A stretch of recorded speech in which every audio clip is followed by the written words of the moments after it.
कालू कौवे की पत्नी बिजली कौवी बहुत ही ज्यादा लड़ाकू थी। तो उसके रोज रोज के झगड़ों के कारण कालू कौवा अपनी आत्महत्या कर लेता है और वो दोनों माँ बेटी अकेले हो जाते हैं।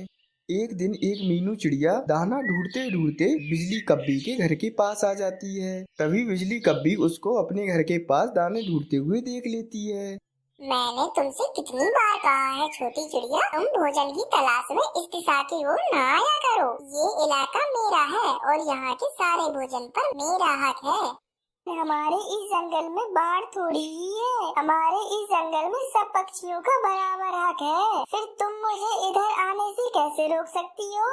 पहले तो तुम बहुत मासूम हुआ करती थी छोटी चिड़िया, पर अब तुम्हारी बहुत जबान चलने लगी है। मैं देखती हूँ आज के बाद तुम मेरे इलाके में भोजन की खोज में कैसे आती हो। और फिर ऐसा कहते हुए बिजली कब्बी वहाँ से चली जाती है और फिर मीनू चिड़िया भी अपने साथ कुछ गंदम के दाने लेकर वहाँ से अपने घर के लिए चली जाती है। अरे मम्मा सो जाओ, क्या हुआ? आज तुम्हें नींद क्यों नहीं आ रही है? अरे नींद आए भी तो कैसे, आज उस छोटी चिड़िया ने मेरे सामने बहुत जबान चलाई है। अरे मम्मा क्या फिर से लड़ाई हो गई तुम्हारी मीनू चिड़िया से? वो कह रही थी कि वो मेरे घर के पास भोजन लेने के लिए आया करेगी। मैंने उससे कहा कि ये इलाका मेरा है, तो वो बोली कि जंगल सबका साझा होता है और बस इसी बात पर हमारी लड़ाई हो गई। अरे मम्मा मैंने तुमसे पहले भी कितनी बार बोला है कि फालतू की लड़ाई मत किया करो किसी से। अरे उस मीनू आंटी ने सही ही तो बोला है, ये जंगल सबका बराबर है। अरे चग्गू, तुम मेरे बेटे हो कि उसकी ही तरफदारी किए जा रहे हो? अरे मम्मा मैं वही कह रहा हूँ जो सच है। आपको मानना है तो मानो, नहीं मानना है तो मत मानो। और फिर कुछ देर के बाद जग्गू सो जाता है। तभी बिजली कब्बी उस मीनू चिड़िया के पास जाती है और उससे कहती है, अरे छोटी चिड़िया, अब चला मुँह मुझसे, वहाँ तो बहुत मुँह चल रहा था तेरा, अब बताती हूँ मैं तुझे। अरे बिजली बहन, मैंने क्या कहा था? मैंने सच ही तो कहा था कि ये जंगल सबका है और इस जंगल के सभी इंसानों पर सबका हक है। तभी बिजली कौवी को गुस्सा आ जाता है और वो उस चिड़िया का घोंसला तोड़ देती है। इरी, ये आपने क्या किया? आपने तो मेरा घर ही तोड़ दिया। और वो चिड़िया ऐसे कहते हुए रोने लग जाती है। बिजली कहते हैं मुझे बिजली, अगर फिर से मेरे इलाके में नजर आई तो जान से मार दूंगी मैं तुम्हें। ऐसा कहते हुए बिजली कौवी वहाँ से चली जाती है और वो चिड़िया सारी रात ऐसे ही रोते हुए बैठी रहती है। और फिर सुबह हो जाती है। सुबह होते ही ये बात जग्गू को पता चल जाती है। तभी जग्गू उस चिड़िया के पास जाता है और उससे कहता है, अरे मीनू आंटी आप मेरी मम्मा को माफ कर दो। अरे आप तो उनका स्वभाव जानती ही हैं, वो हर किसी से लड़ती रहती हैं। आप उनकी बात दिल पर मत लेना। इरी जग्गू, मैं तो यहाँ से जा रही हूँ। कल तुम्हारी मम्मा ने मेरा घोंसला तोड़ दिया, मैं अब इस जंगल में नहीं रहूंगी। अरे नहीं मीनू आंटी, आप इस जंगल से मत जाओ, मैं अपनी मम्मा को डांटूंगा, अब वो आपसे कभी नहीं लड़ेंगी। ऐसा कहते हुए जग्गू कौवा वहाँ से चला जाता है। अरे मेरे पर बिल्कुल भी दया नहीं आई उस बिजली को।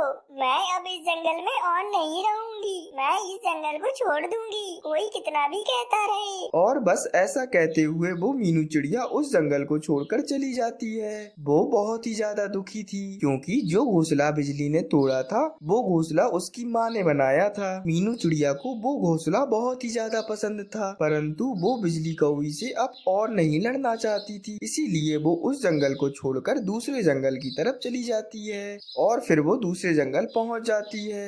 फिर वो एक पेड़ की डाल पर बैठ जाती है। तभी वहाँ पर एक तोता आ जाता है। अरे चिड़िया तुम यहाँ पर क्या कर रही हो? और मुझे तो तुम इस जंगल की भी नहीं लग रही हो। अरे तोते भाई, मैं पास वाले जंगल से आई हूँ, वहाँ की कब्बी ने मेरा घर तोड़ दिया है, इसीलिए उस जंगल को छोड़ आई हूँ।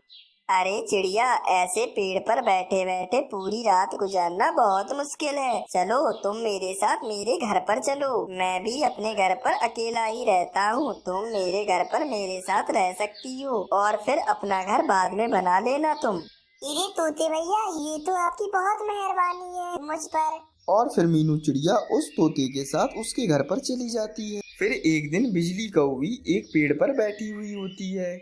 तभी वहाँ पर एक चील आ जाती है और वो चील उस बिजली कौवी पर हमला कर देती है। वो अपनी नुकीली चोंच से बार बार उस पर हमला कर कर उसकी आँख खराब कर देती है। वो उसे उठाकर ले जाने वाली ही थी कि तभी वहाँ पर जग्गू आ जाता है, जिसे देखकर वो चील वहाँ से भाग जाती है। लेकिन बिजली कौवी तो बहुत ही ज्यादा घायल हो गई थी, उसकी एक आँख भी खराब हो गई थी।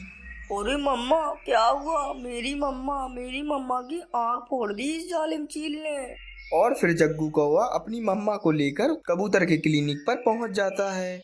अरे इसे किसने मारा? अरे इसकी तो आँख खराब हो गई है, इसकी तबीयत तो बहुत ही ज्यादा खराब है।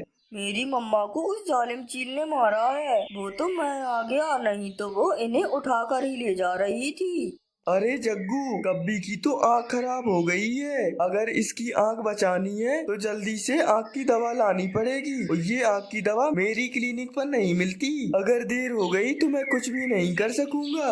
अरे कबूतर अंकल, मैं आँख की दवा कहाँ से लाऊंगा? मुझे तो पता ही नहीं है। अरे जग्गू बेटे, ये आँख की दवा इस जंगल में केवल मीनू चिड़िया के पास ही है, और मीनू चिड़िया को तो तुम्हारी मम्मा ने मारकर यहाँ से भगा दिया था। अरे अंकल, आप मुझे बताएं कि वो मीनू आंटी अभी कहाँ मिलेगी? मैं वहाँ चला जाऊंगा दवा लेने के लिए। अरे वो तो अब दूसरे जंगल में तोते के साथ रहती है। फिर क्या था, जग्गू वहाँ से बहुत तेज उड़ते उड़ते वहाँ से निकल जाता है। उसे अपनी मम्मा को बचाना था, इसलिए वो अपनी जान लगाकर उड़ रहा था। शाम होते होते वो जग्गू कौवा उस पास वाले जंगल पर पहुँच जाता है। उन्हें तोते के घर का तो पता ही नहीं था, इसलिए वो वहाँ पर बैठे एक रंगीन पक्षी से पूछता है। अरे पक्षी, क्या तुम मुझे बता सकते हो कि यहाँ पर तोते का घर कहाँ पर है? अरे तोता और चिड़िया वो सामने वाले बड़े पेड़ पर रहते हैं, वहीं पर है उनका पक्का घर। फिर क्या था, जग्गू कौवा मीनू चिड़िया के पास पहुंच जाता है। तोता और चिड़िया अपने घर से भोजन की तलाश में निकलने ही वाले थे कि तभी वहां पर जग्गू पहुंच जाता है। अरे मीनू आंटी, मेरे मम्मा को बचा लो, मेरी मम्मा मर जाएगी। अरे जग्गू बेटे, अब क्या हुआ? मैं तुम्हारी मम्मा को क्यों बचाऊंगी? अरे मीनू आंटी, एक बार मेरी बात सुन लो प्लीज। उस जालिम चील ने मेरी मम्मा की आंख में चोंच मार दी है, उनकी आंख खराब हो गई है, और कबूतर बोल रहा है कि उस घाव की दवा सिर्फ आपके ही पास है। मेरी मम्मा को माफ कर दो।